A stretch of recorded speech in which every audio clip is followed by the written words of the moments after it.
Hello guys, आज हम लोग बात करते हैं हमारे इंस्ट्रूमेंट। जो मैंने लास्ट अपनी क्लास में आपको बताया था कि हमारे दो तरह के इंस्ट्रूमेंट्स होते हैं, quantitative instruments and qualitative instruments.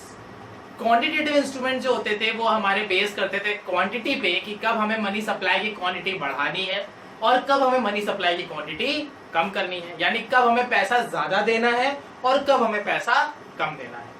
तो यहाँ पे हम लोग आज जो डिस्कस करने जा रहे हैं वो करने जा रहे हैं हमारे क्वांटिटेटिव इंस्ट्रूमेंट्स। क्वांटिटेटिव इंस्ट्रूमेंट्स हमारे 6 तरह के होते हैं, मतलब 6 टाइप्स के या 6 मेथड्स हैं हमारे क्वांटिटेटिव इंस्ट्रूमेंट्स के अंदर, जिनमें हम मनी सप्लाई कंट्रोल कर सकते हैं। तो एक एक करके उन सारे पे हम लोग डिस्कस करेंगे। सबसे पहले हम लोग बात करते हैं बैंक रेट के बारे में कि ये बैंक रेट होता क्या है। 6 इंस्ट्रूमेंट है, 6 इंस्ट्रूमेंट में मेरा पहला इंस्ट्रूमेंट है bank rate. Bank rate is refer to the rate at which RBI lends money to the commercial bank।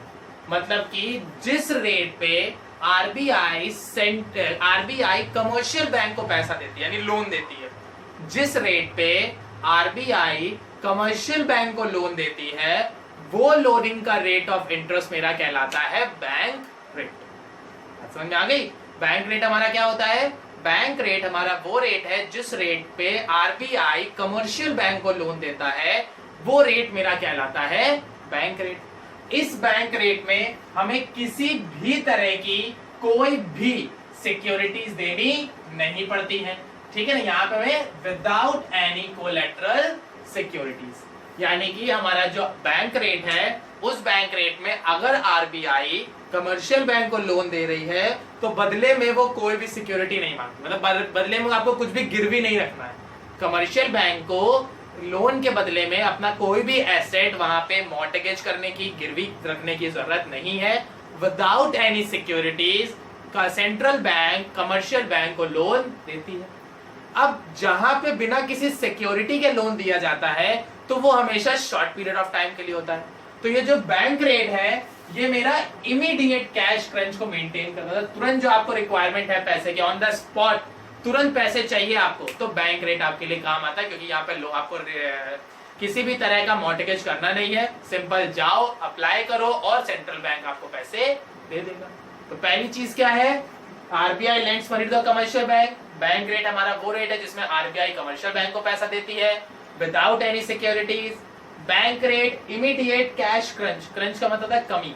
तो जो RBI है वो इमीडिएट जो कैश की कमी हो रही है, मतलब सडन अगर कैश की रिक्वायरमेंट पड़ रही है तो उसको मेंटेन करने के लिए बैंक रेट होता है। तीसरा, बैंक रेट जो होता है वो higher than the repo rate होता है। Higher than the repo rate, repo rate अभी हम लोग अपने इसी वीडियो में आगे समझेंगे रेपो रेट क्या होता है।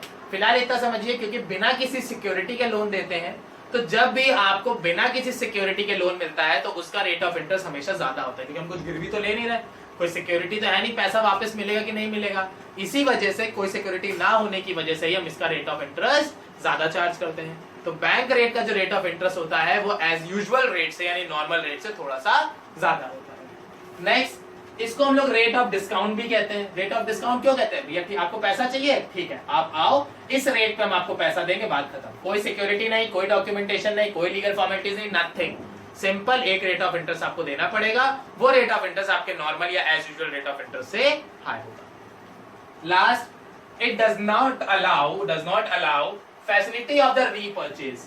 बैंक रेट में आप किसी भी तरह से अपनी सिक्योरिटीज को रीपर्चेज यानी दोबारा परचेज नहीं कर सकते। अब ये चीज यहाँ पे देखिए बड़ी मतलब मजाकिया वाली, मजाक तरीके से भी ले सकते हैं कि जब हमने स्टार्टिंग में कोई सिक्योरिटी दी ही नहीं है तो यहाँ पे रीपर्चेज क्या करेंगे?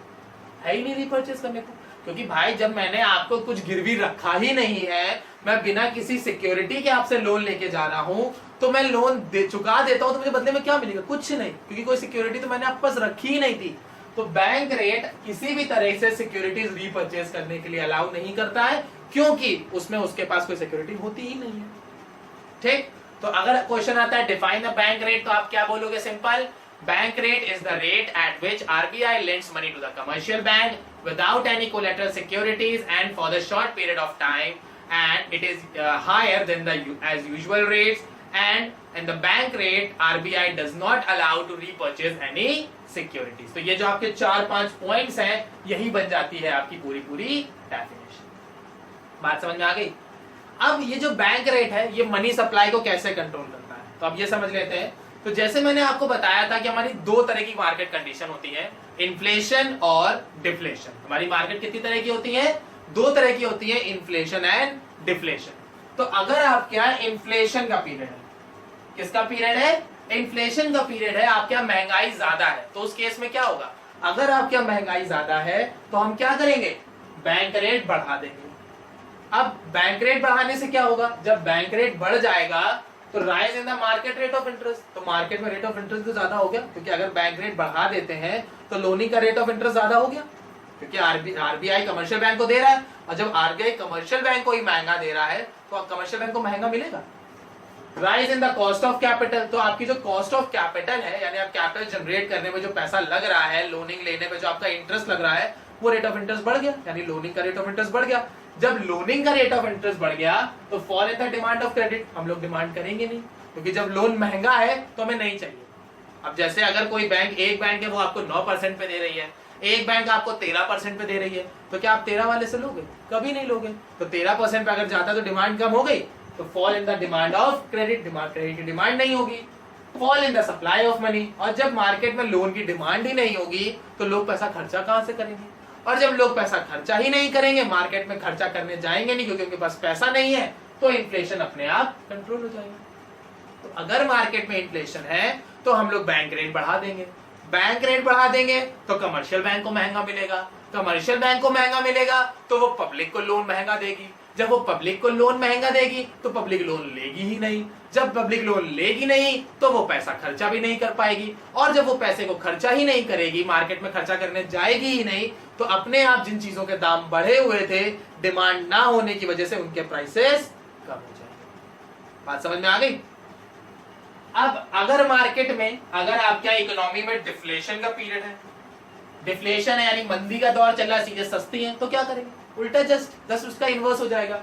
अगर डिफ्लेशन का पीरियड है तो बैंक रेट कम कर देंगे, बैंक रेट कम कर देंगे तो कमर्शियल बैंक को सस्ता मिलेगा, कमर्शियल बैंक को सस्ता मिलेगा तो वो पब्लिक को सस्ता देगी, पब्लिक को लोन कम रेट पे मिलेगा तो पब्लिक लोन ज्यादा लेगी, पब्लिक लोन ज्यादा लेगी तो पब्लिक के पास पैसा ज्यादा होगा, पब्लिक के पास पैसा ज्यादा होगा तो वो खर्चा ज्यादा करेगी, और जैसे ही वो खर्चा ज्यादा करेगी तो डिफ्लेशन अपने आप सही हो जाएगा।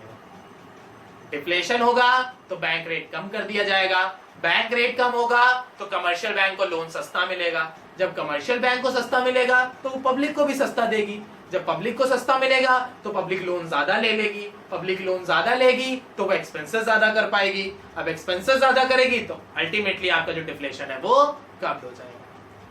बैंक रेट आपका सिंपल, जिस रेट पे सेंट्रल बैंक कमर्शियल बैंक को पैसा देती है, इन्फ्लेशन होगा तो बैंक रेट बढ़ा देंगे ताकि मनी सप्लाई कंट्रोल हो जाए, वहीं डिफ्लेशन होगा तो बैंक रेट कम कर देंगे ताकि मनी सप्लाई इंक्रीज हो जाए। तो ये दो तरीके थे हमारे बैंक रेट में जिसके थ्रू हम लोग इन्फ्लेशन एंड डिफ्लेशन कंट्रोल कर सकते थे। एक बार इसको नोट कर लीजिए, ये जो पॉइंट है आपके लिए नोट कर लेंगे तो काफी इजी होगा समझने के लिए। एक बार इसको नोट कर लीजिए, फिर हम लोग डिस्कस करते हैं हमारा रेपो रेट।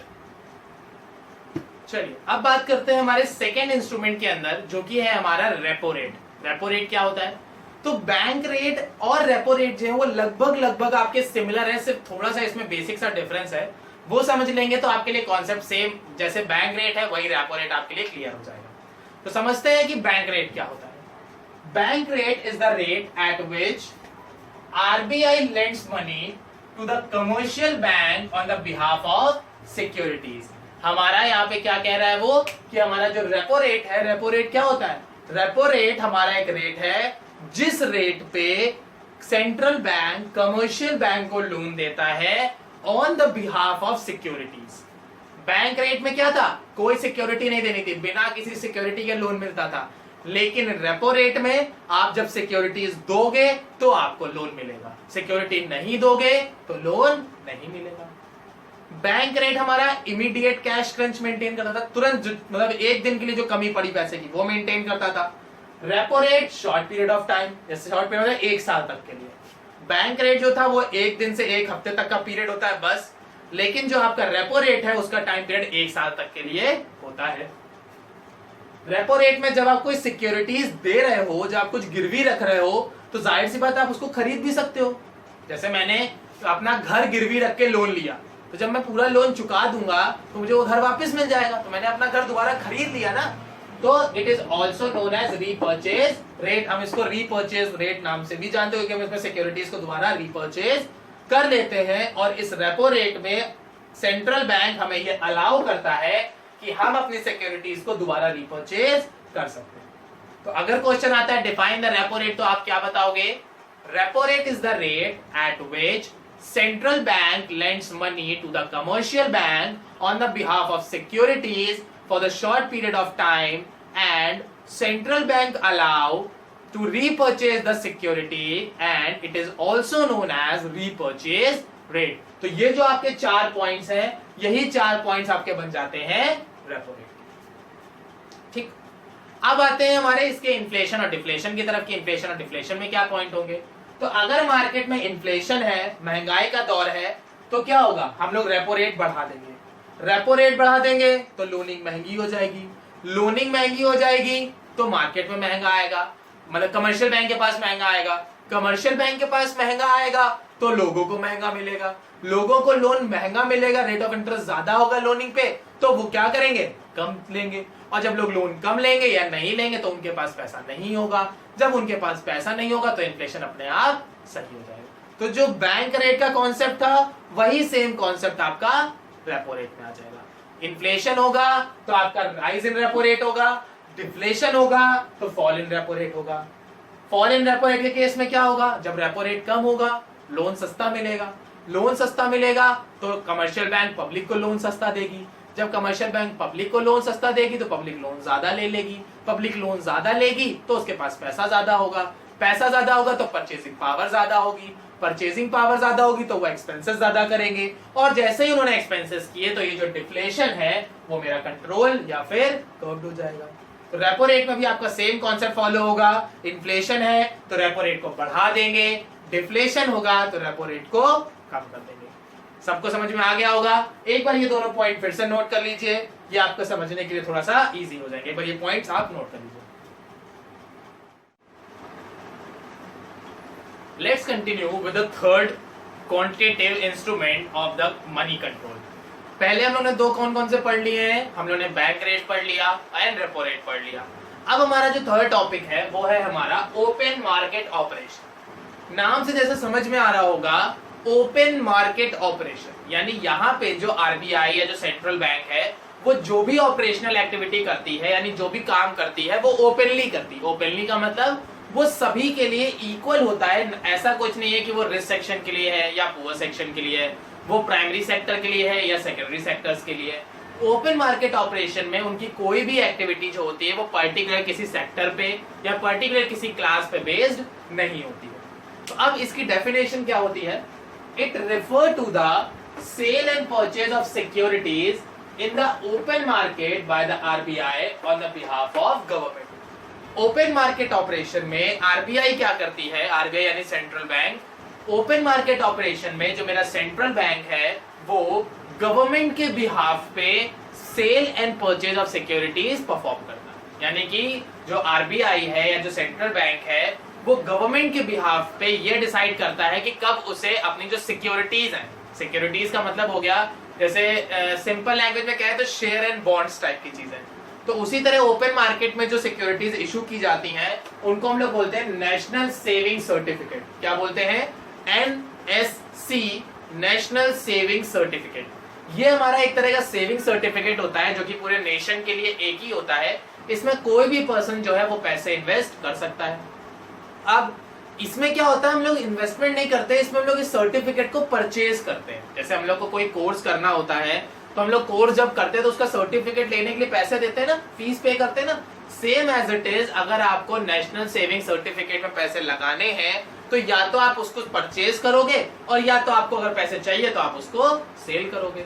तो जो ओपन मार्केट ऑपरेशन है उसमें जो मेरी आरबीआई होती है वो गवर्नमेंट के बिहाफ पे इसी नेशनल सेविंग सर्टिफिकेट को या तो सेल करती है और या तो परचेज करती है। अब किस केस में ये सेल करेगी और किस केस में ये परचेज करेगी?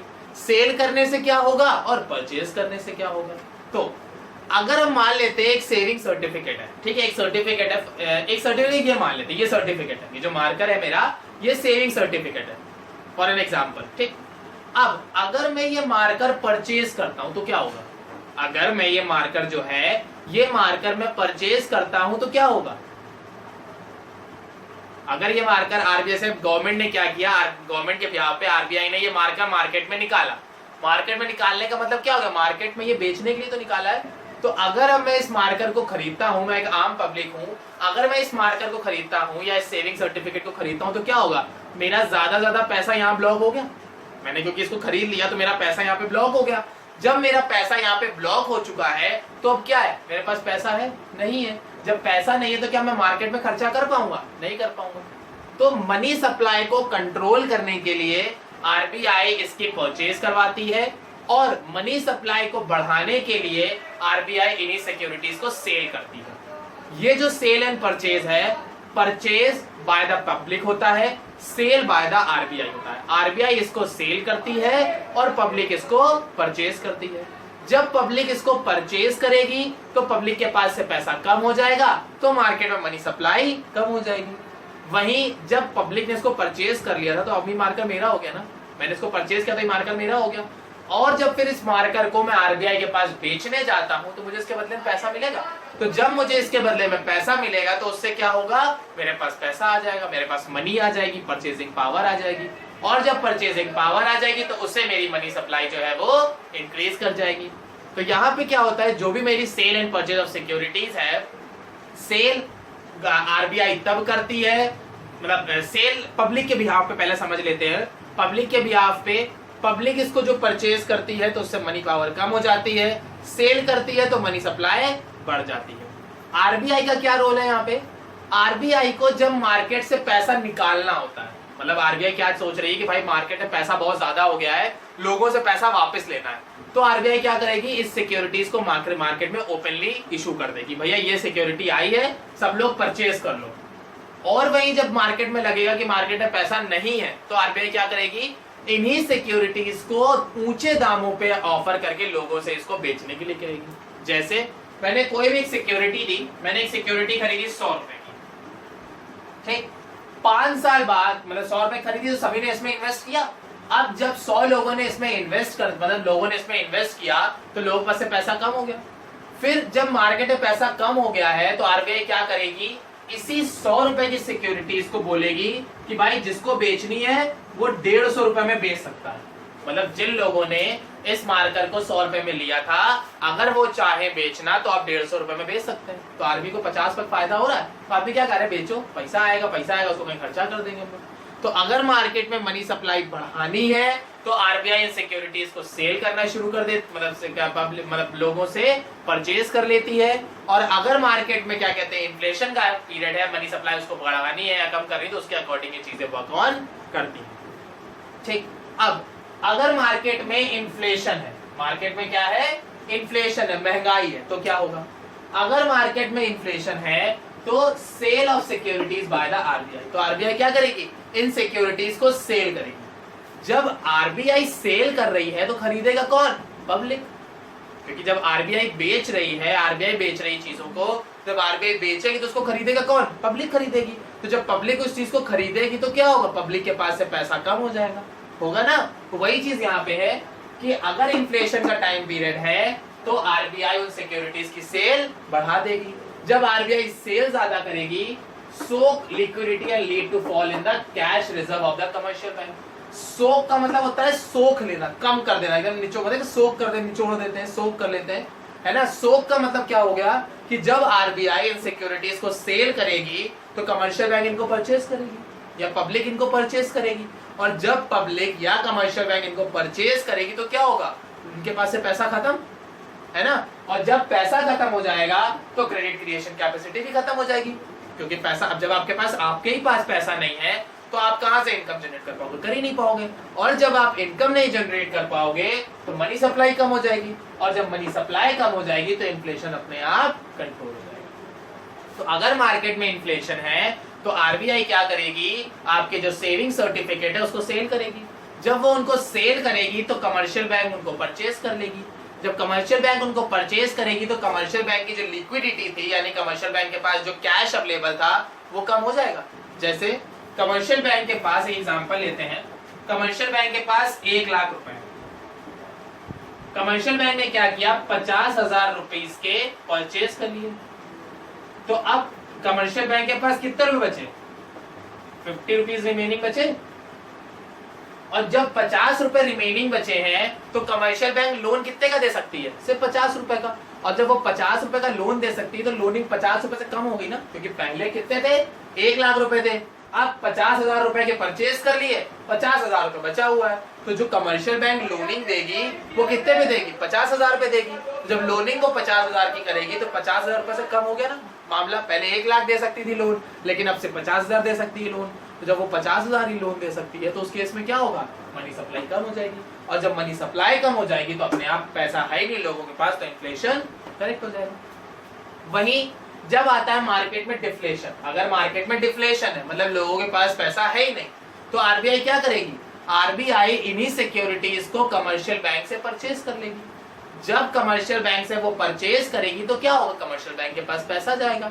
जब कमर्शियल बैंक के पास पैसा जाएगा तो वो लोगों को लोनिंग ज्यादा देगी। जब कमर्शियल बैंक लोगों को लोनिंग ज्यादा देगी तो मनी सप्लाई बढ़ जाएगा। और जब मनी सप्लाई बढ़ जाएगा तो अपने आप आपका जो डिफ्लेशन है, जो मंदी का दौर है, वो करेक्ट हो जाएगा। तो जब इन्फ्लेशन होगा तो सिक्योरिटीज सेल करी जाएंगी, अब जब डिफ्लेशन होगा तो सिक्योरिटीज परचेज करी जाएगी। ये जो सेल एंड परचेज है ये बाय द आरबीआई है। आरबीआई सेल करेगी और आरबीआई परचेज करेगी। तो जब इन्फ्लेशन होगा तो आरबीआई सिक्योरिटीज को सेल करेगी ताकि लोगों के पास से पैसा निकाल सके। जब डिफ्लेशन होगा तो आरबीआई सिक्योरिटीज को परचेज कर लेगी ताकि वो लोगों को पैसा दे सके और आराम से डिफ्लेशन करेक्ट हो जाए। तो ये तो मेरे 2 मेथड हो गए कि किस तरह से हम अपनी मनी सप्लाई को कंट्रोल कर सकते हैं। अब हमने क्या किया, हमने इस ओपन मार्केट ऑपरेशन को 2 पार्ट्स में डिवाइड किया, outright securities and repo securities. Outright securities का मतलब होता है कि वो सिक्योरिटीज जिनको हमने परचेज कर लिया है और वो मेरी हो गई है।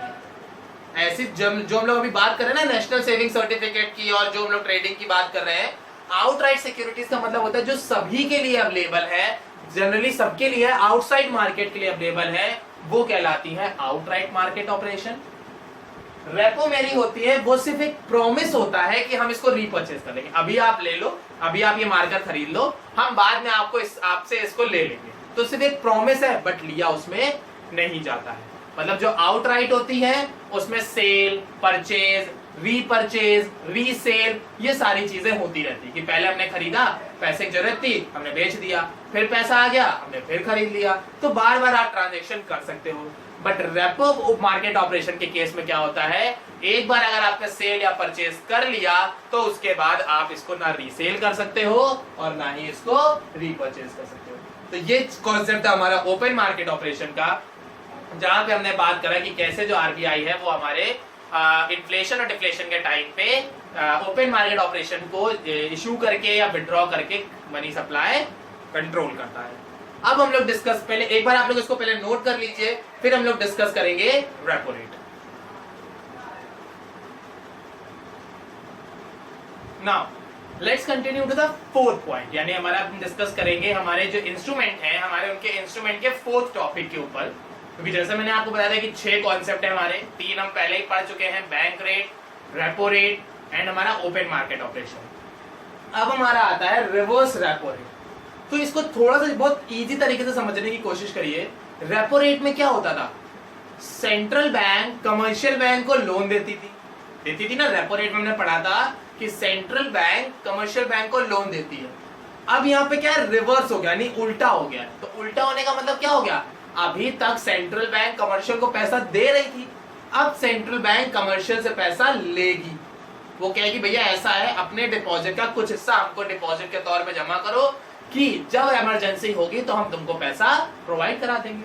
ठीक बात। तो यहाँ पे इसकी मतलब कॉन्सेप्ट क्या है, the rate at which RBI accept deposit from the commercial bank is called reverse repo rate या फिर repurchase rate.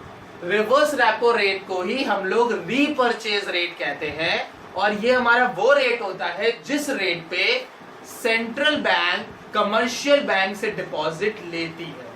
The rate at which RBI accept deposit from the commercial bank. जिस रेट पे 2%, 5%, 7, मतलब central bank क्या कहती है commercial bank से कि आप हमारे पास डिपॉजिट रखो, हम इस डिपॉजिट पे आपको 2%, 5%, 10% आपको डिपॉजिट है रहेगा, मतलब परसेंटेज में आपका वो रहेगा। तो जो मेरा रिवर्स रेपो रेट है वो क्या होता है, जिस रेट पे कमर्शियल बैंक मतलब सेंट्रल बैंक ये कहती है कि कमर्शियल बैंक इस रेट पे डिपॉजिट करेगा, वो डिपॉजिट का रेट मेरा क्या कहलाता है, रिवर्स रेपो रेट। अब इसमें कैसे होगा, अगर इन्फ्लेशन आ गया तो क्या करेंगे, तो अगर आपका इन्फ्लेशन का टाइम पीरियड है, टाइम पीरियड किसका है आपका, अगर आपका इन्फ्लेशन का टाइम पीरियड है तो हम रेपो रेट बढ़ा देंगे। हम क्या करेंगे, रेपो रेट बढ़ा देंगे। जब हम लोग इस रिवर्स रेपो रेट को बढ़ा देंगे यानी कि अब डिपॉजिट पे इंटरेस्ट ज्यादा मिल रहा है, तो जब डिपॉजिट पे इंटरेस्ट ज्यादा मिल रहा है तो क्या होगा, देखो अगर रेपो रेट बढ़ जाएगा तो क्या होगा, more funds are parked by the commercial bank with the RBI to generate interest income. अब जैसे एक एग्जांपल लेते हैं कि हम जैसे एक एग्जांपल ले लेते हैं, यहाँ पे एग्जांपल हमने क्या लिया कि हमारा जो आरबीआई है उसने क्या बोला कि पहले आप 5% पे ले रहे थे, अब आप 7% पे लेंगे। क्या बोला, पहले हम ले रहे थे 5% पे, अब हम ले रहे हैं 7% पे।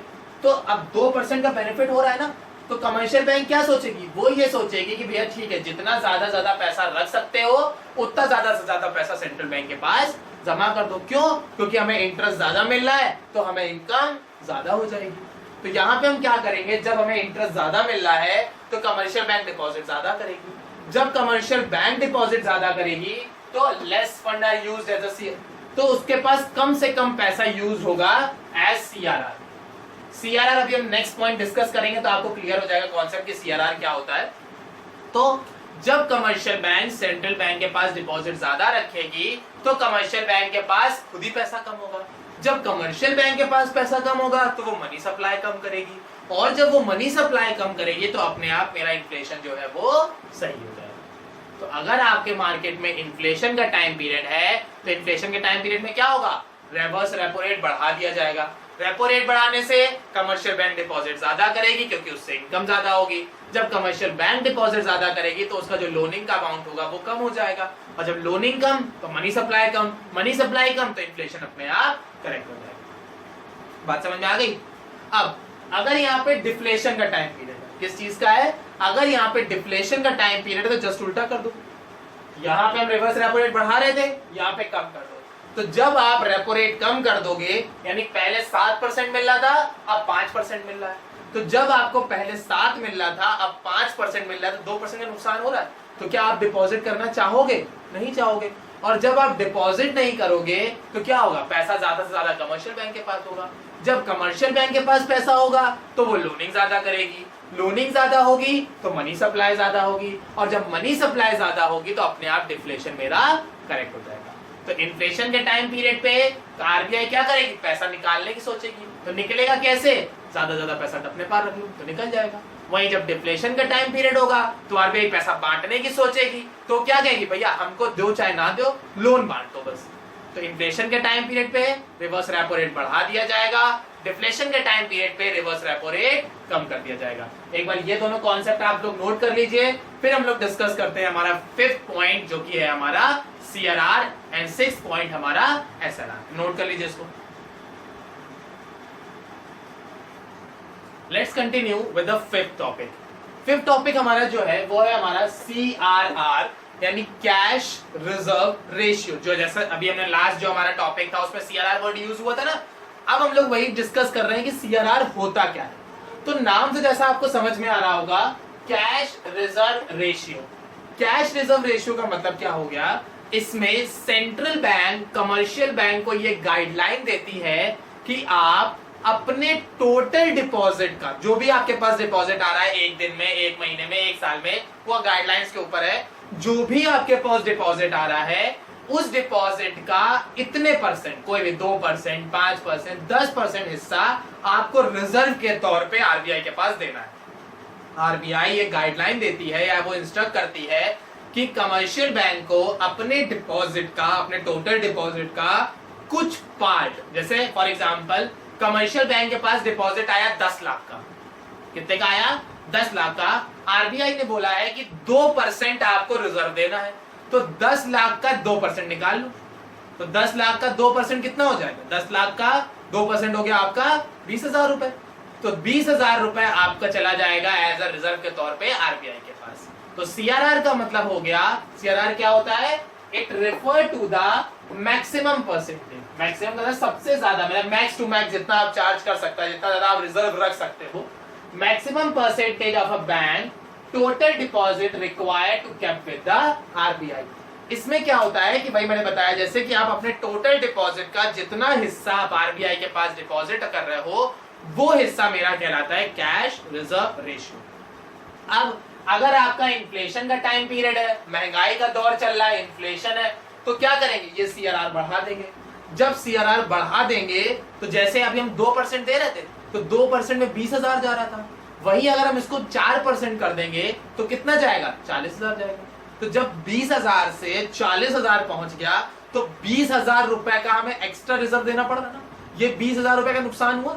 जब ये 20,000 रुपए मेरे पास से चले जाएंगे तो लोनिंग भी कम होगी, और जब लोनिंग कम होगी तो मनी सप्लाई कम होगा, मनी सप्लाई कम होगी तो अपने आप मेरा इन्फ्लेशन कम हो जाएगा। तो जब इन्फ्लेशन का टाइम पीरियड होगा तो हम लोग सीआरआर बढ़ा देंगे। सीआरआर बढ़ा देंगे तो जो रिजर्व है वो ज्यादा रखना पड़ेगा। जब रिजर्व ज्यादा रखेंगे तो मेरे पास पैसा कम पड़ जाएगा। जब मेरे पास पैसा कम होगा, यहाँ मेरे से मतलब है कमर्शियल बैंक, जब कमर्शियल बैंक में पैसा कम हो जाएगा तो वो मनी सप्लाई नहीं कर पाएगी, और जब वो मनी सप्लाई नहीं कर पाएगी तो अपने आप मेरा जो रेशियो, जो इन्फ्लेशन है वो खत्म हो जाएगा या कम हो जाएगा। वहीं अगर डिफ्लेशन का टाइम पीरियड है, डिफ्लेशन के टाइम पीरियड में क्या किया जाएगा? इसी रिजर्व को कम कर दिया जाएगा। जो 2% लिया जा रहा था अब वो 1% हो जाएगा। तो जो पहले 20,000 रुपए रिजर्व में जा रहा था अब 10,000 रुपए जाएगा। तो 10,000 रुपए बढ़ गया ना, आपका 10,000 से अमाउंट बढ़ गया ना, तो अब 10,000 रुपए आप ज्यादा खर्चा कर सकते हो। तो जब आप 10,000 रुपए ज्यादा खर्चा कर सकते हो तो मनी सप्लाई ज्यादा कर पा रहे हो, और जैसे ही मनी सप्लाई ज्यादा करोगे तो डिफ्लेशन अपने आप करेक्ट हो जाएगा। बात समझ में आ गई? इन्फ्लेशन होगा तो सीआरआर बढ़ाया जाएगा, डिफ्लेशन होगा तो सीआरआर कम किया जाएगा। नेक्स्ट मेरा आता है SLR. SLR statutory liquidity ratio. Statutory liquidity ratio का मतलब क्या है? सेम सीआरआर में हम लोग कैश का पार्ट रखते थे, एसएलआर में हमारे पास जो कैश के अलावा जो चीजें जैसे gold, debenture, share, bonds, diamond, platinum, ठीक है, आपके पास बैंक के पास और भी जो कैश के अलावा चीजें अवेलेबल है, उनका हिस्सा जो वो रखेगी वो मेरा कहलाता है एसएलआर। अब जैसे आपके पास गोल्ड आया 2 करोड़ रुपए का, आपके पास गोल्ड कितना आया? 2 करोड़ का गोल्ड आया आपके पास। तो अब आप गोल्ड मतलब गोल्ड काट के नहीं जमा कर दोगे, 2 करोड़ का 2% जमा करोगे, यानी गोल्ड की जो वैल्यू होगी उस गोल्ड की वैल्यू का परसेंटेज आप वहां पे जमा कर दोगे। तो सीआरआर में कैश की बात होती है, एसएलआर में अदर देन कैश की बात होती है, यानी कैश के अलावा जो चीजें, कैश के अलावा मेरा लिक्विड एसेट्स हो जाते हैं, कैश, गोल्ड और मेरी सिक्योरिटीज। तो ये शेयर सिक्योरिटीज मतलब शेयर, डिबेंचर, बॉन्ड्स, तो ये जो चीजें हैं ये मेरी आती है एसएलआर में। एसएलआर का और सीआरआर का जो कॉन्सेप्ट है वो सेम एज इट इज एक जैसा ही होता है। जैसे अगर इन्फ्लेशन का टाइम पीरियड होगा तो एसएलआर बढ़ा दिया जाएगा, एसएलआर बढ़ा देंगे तो रिजर्व ज्यादा जाएगा, रिजर्व ज्यादा जाएगा तो कमर्शियल बैंक के पास मनी सप्लाई कम हो जाएगी, जब कमर्शियल बैंक के पास मनी सप्लाई कम होगी तो अपने आप इन्फ्लेशन करेक्ट हो जाएगा। वहीं जब डिफ्लेशन होगा तो एसएलआर कम कर दिया जाएगा, जब एसएलआर कम होगा तो रिजर्व कम जाएगा, रिजर्व कम जाएगा तो मनी सप्लाई आपके पास ज्यादा होगा, और जब आपके पास मनी सप्लाई ज्यादा होगा तो ऑब्वियसली क्या होगा? आप मनी सप्लाई कर पाओगे जिससे डिफ्लेशन आपका करेक्ट हो जाएगा। तो ये थे हमारे आज के 6 क्वांटिटेटिव इंस्ट्रूमेंट्स जिसमें हमने डिस्कस किया bank rate, repo rate, reverse repo rate, open market operation, CRR and SLR. ये हमारे 6 कॉन्सेप्ट थे quantitative instrument of money supply या quantitative instrument of credit control. I hope सबको क्लियर हो गए होंगे। अगर कोई चीजें ऐसी हैं जो छूट गई है या आपको समझ में नहीं आ रही तो आप कमेंट सेक्शन में पूछ सकते हैं। Thank you.